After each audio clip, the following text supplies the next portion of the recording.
Hello everyone and welcome back to the 3T Path channel. My name is Giridhari, and today I want to read for you a beautiful verse from the very end of the Bhagavad Gita, verse 1871, where Krishna is going to explain how we can attain the realm of the immortal beings very easily. And I'll first read the Sanskrit and then we'll read the translation and then we'll explain it. And the translation is from the book, The Bhagavad Gita Comes Alive by Jeffrey Armstrong. So here's the verse in Sanskrit. So this is verse 1871, the very end of the Bhagavad Gita. Śraddhāvān manuṣyascha śṛṇuyād naraḥ sopi mukta śrubhālokan prapnuyād punyakarmanam. Translation. Even if one hears this conversation with no understanding and merely trusts its message, they will achieve the complete freedom and liberation of moksha. And then they will enter the realms of the immortal beings. Very nice, so very easy to enter the realm of the immortal beings. So what's that all about? Well, the idea is in yoga that you are actually an immortal being. So we are already immortal beings. Krishna explained earlier to Arjuna that we've always existed and we will always exist. Now this is a very interesting philosophical point. Because if something, the idea that the soul could be created, sometimes in the Abrahamic Western religions, you have this idea of like, oh, the soul was created. But something that's created obviously can be destroyed. You just reverse the process that made the creation. So the idea that something has a starting point, but then no end point, isn't philosophically very good. The idea, if it goes on forever, then it must also go back forever. It must have always existed and will always exist. That's what God is like. So same thing. You can't say, well, when was God created?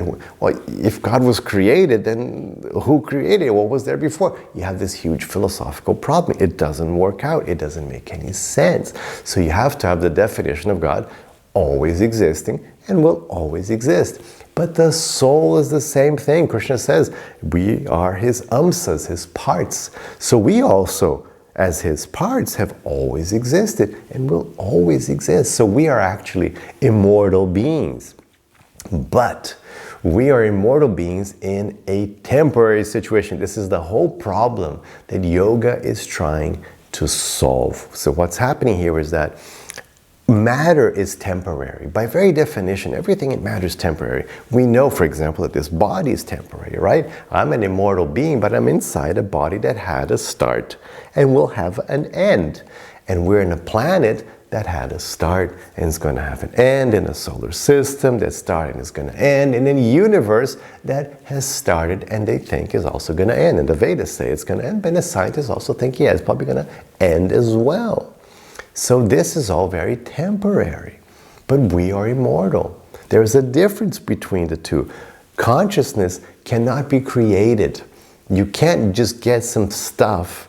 There's no building blocks you can put together to create consciousness. Thinking, feeling, deciding, these things that you do, that's because you are a soul, an immortal being. You're within a temporary material framework of body and mind, but as soon as you die, as soon as the soul leaves the body, the very next millisecond, that body can no longer think, feel, or decide anything. Because the person who was thinking, feeling, deciding has left the body. That's death. Soon, it's just like immediately. So that combination of atoms and stuff and chemicals that make your body and your brain is no good for thinking, feeling, and deciding without you.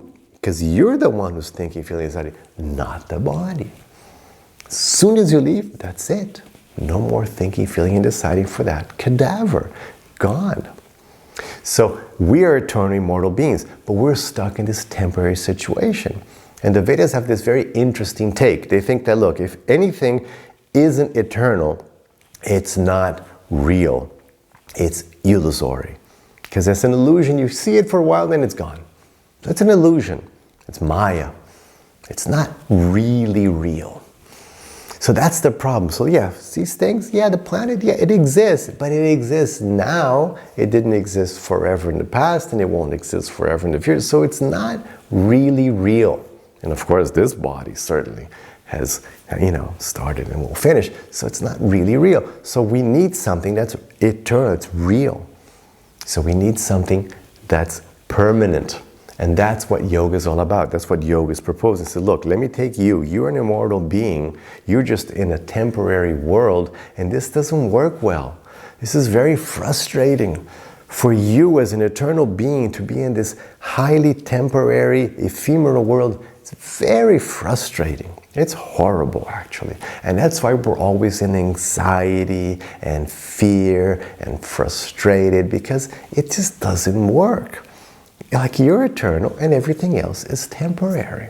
So we need to solve the situation. We need to go back to the realm of the immortal beings, because we are immortal beings, and so we should be in our own realm. We shouldn't be in this crazy realm of matter. This is called Prakriti, the realm of material energy, where everything is dead, doesn't feel. These walls, this sofa, these things don't feel. They don't think or feel. So this is not a good place, and it's temporary. So everything is dead, doesn't think, feel, or decide anything, and it's temporary. Not a good fit for the eternal, unchanging soul. It's a terrible fit. So we're trying to get out of here and go back to our realm of the immortal beings. And that's moksha. We want to achieve kaivalya, moksha. We want to get out of here. And that's what we're doing. That's what yoga is all about. And now Krishna says at the very end of the Bhagavad Gita, he says, look, this Bhagavad Gita is so powerful that if you just try to listen to it, you don't even have to really understand it. Just trust its message. Just like have some positive faith, trust in the message, and then that's enough for you to attain moksha and go back to your realm, to my realm, which is actually his realm. It's God's abode. It's Krishna's abode. It's his own. Of course, he's there as well. So because he's also an immortal being. So he's the topmost, original, number one immortal being. So we go back home, back to Godhead. And it's very easy, just trust. But you will understand the message as well. I have my courses, my students tend to understand nicely. We explain Bhagavad Gita nicely. You will understand it as well. It's actually not that complicated. So you can understand it if you have a good teacher, a good course, you can understand it. So that will, what to speak of understanding the Bhagavad Gita. But even if you don't, Krishna is saying here, if you just trust its message, if you just hear it, and trust the message, that's enough.